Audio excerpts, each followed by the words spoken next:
السلام علیکم ورحمۃ اللہ وبرکاتہ۔ پہلا سپارہ الف لام میم سورہ بقرہ ہے اور آیت نمبر ہے 27۔ اعوذ باللہ من الشیطان الرجیم، بسم اللہ الرحمن الرحیم۔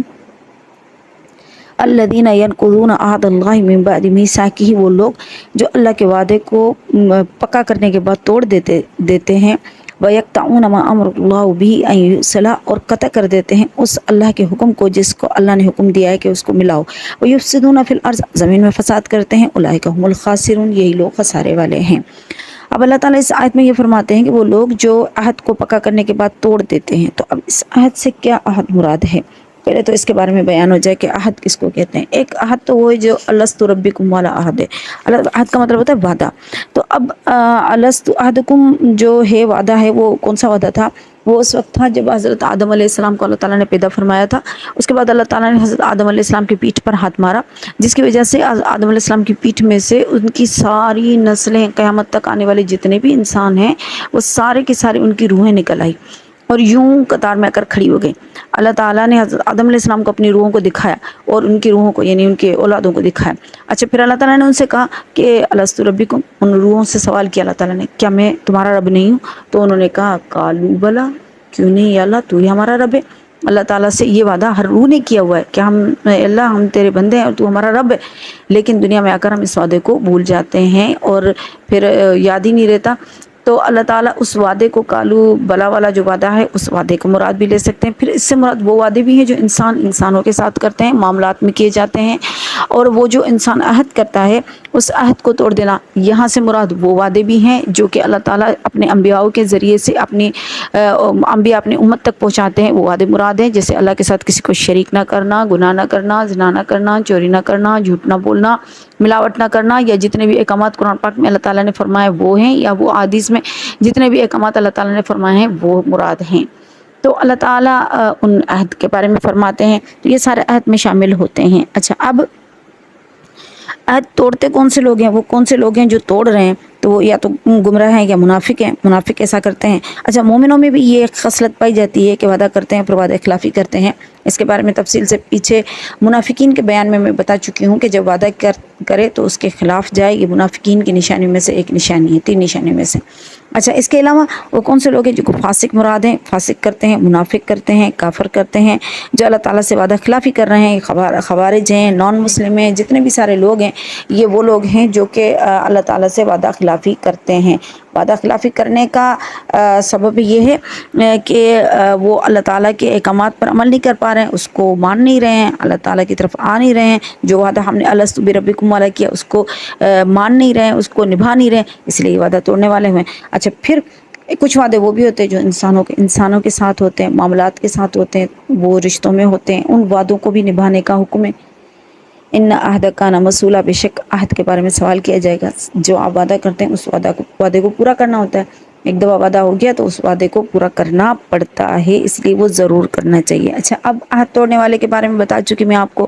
پہلے تو عہد کیا چیز ہے، پھر اس کو توڑنے والے کون کون سے لوگ ہیں، پھر ان میں جو منافقین کے بارے میں بتایا گیا ہے، جو اکثریت حضرات جو ہیں مفسرین حضرات وہ کہتے ہیں ان سے مراد منافقین ہیں، تو ان کی کچھ خصلتیں بھی ہیں۔ خصلتیں یہ بتائی گئی کہ جب بھی بات کرے تو جھوٹ بولے، وعدہ کرے تو وعدے خلافی کرے، امانت رکھوائی جائے تو خیانت کرے۔ یہ منافقین کے بیان میں 3 نشانیاں میں آپ کو بتا چکی ہوں۔ 3 نشانیاں اور بھی ہیں۔ ایک یہ کہ اللہ کے وعدے کو مضبوطی سے پکڑنے کے بعد اس کو توڑ دے، پھر جن کاموں میں اللہ نے حکم دیا ملانے کا اس کو توڑ دے۔ یہی چیز اللہ تعالیٰ نے یہاں پر فرمائی ہے آگے، وَيَقْطَعُونَ مَا أَمَرَ اللَّهُ بِهِ أَن يُوصَلَ وَيُفْسِدُونَ فِي الْأَرْضِ۔ اللہ تعالیٰ ان کو کہتے ہیں کسی چیز کو کہ بھئی اس کو ملاؤ، تو اس کو توڑ دیتے ہیں۔ آگے اللہ تعالیٰ نے یہ بھی فرمایا کہ جب کہا جاتا ہے توڑو تو اس کو ملا دیتے ہیں، یعنی الٹ کام کرنے والا۔ یہ بنی اسرائیل کی قوم کے بارے میں تفصیل کے ساتھ بیان ہوگا، انشاءاللہ میں آپ کو بتاؤں گی۔ یہاں یہ بتا دوں کہ اللہ تعالیٰ نے جس چیز کا حکم دیا ہے کہ آپ کرو وہ نہیں کرتے، جس کا کہا جاتا ہے کہ چھوڑو وہ نہیں چھوڑتے، یعنی الٹ کام کرنا۔ تو یہاں اللہ تعالیٰ چاہ رہے ہیں کہ چھوڑو، لیکن ہم کیا کرتے ہیں کہ اس کام سے مل جاتے ہیں، یعنی وہ کر لیتے ہیں۔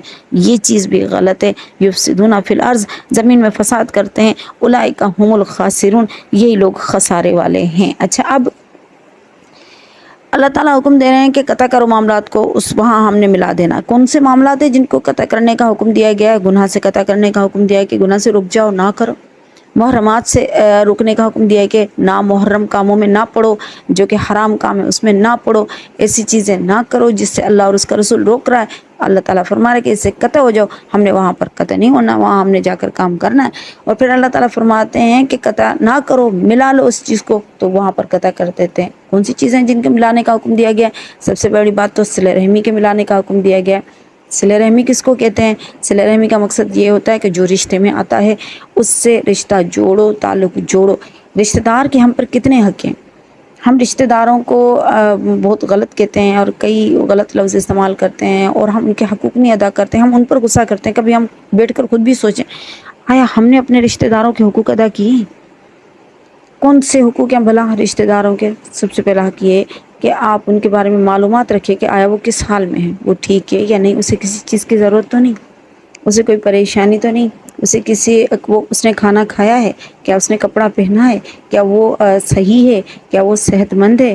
اگر وہ بیمار ہو جائے تو اس کی عیادت کریں، اگر وہ پریشان حال ہے تو اس کی حال پرسی کریں، اس کی مدد کرے، مالی مدد کرے، جانی مدد کرے، ہر طریقے سے اس کا خیال رکھے۔ پھر اگر انتقال ہو جائے اس کا تو اس کی جنازے نماز میں شریک ہو جائے، اس کے رشتہ داروں کے ساتھ بھی صلہ رحمی کرے۔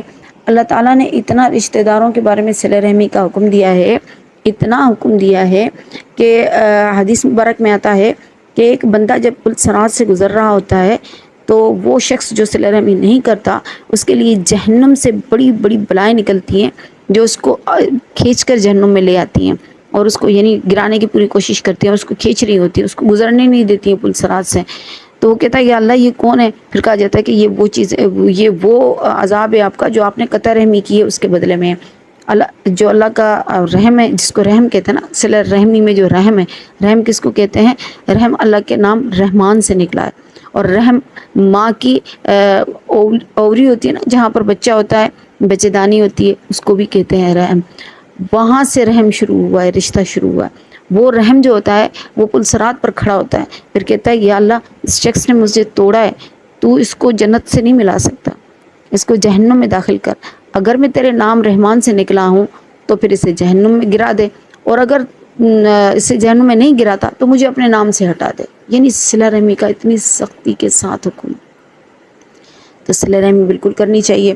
صلہ رحمی کے لیے ہمیں جوڑنے کا حکم ہے، وہاں ہمارا توڑ ہوتا ہے، ہمیں یہ نہیں پتہ ہوتا ہے کہ ہمارے رشتہ دار کیا کر رہے ہیں، کیا نہیں کر رہے ہیں، کس طرح کر رہے ہیں۔ اچھا یہ بھی کہا جاتا ہے یہ رشتہ داروں کی تو آپ کو بتاؤں کہ اس میں تو ہم پھنسے ہوئے ہیں، لیکن اگر والد صاحب کا دوست ہے اس کا بھی حق ہے کہ جاؤ اس سے جا کر مل کر آؤ۔ اب والدہ کی کوئی سہیلی ہے تو اس کو بھی کوئی حال پرسی کرنے کا حق ہے۔ اگر ماں باپ کا انتقال ہو جاتا ہے تو ان کے دوستوں کا، ان کی سہیلیوں کا بھی خیال رکھنے کا حکم ہے۔ سوچیں کہ ہم کون سی منزلوں پر کھڑے ہوئے ہیں اور ہمارا کیا حال ہے۔ اللہ رحم کرے، اور ہم معلوم ہی نہیں ہوتا ہمیں کہ ہمیں کیا کرنا ہے اور کیا نہیں کرنا۔ اللہ تعالیٰ ہمیں صلہ رحمی کرنے والا بنائے اور اللہ تعالیٰ قطع رحمی سے ہمیں بچائے۔ وآخر دعوانا ان الحمد للہ رب العالمین۔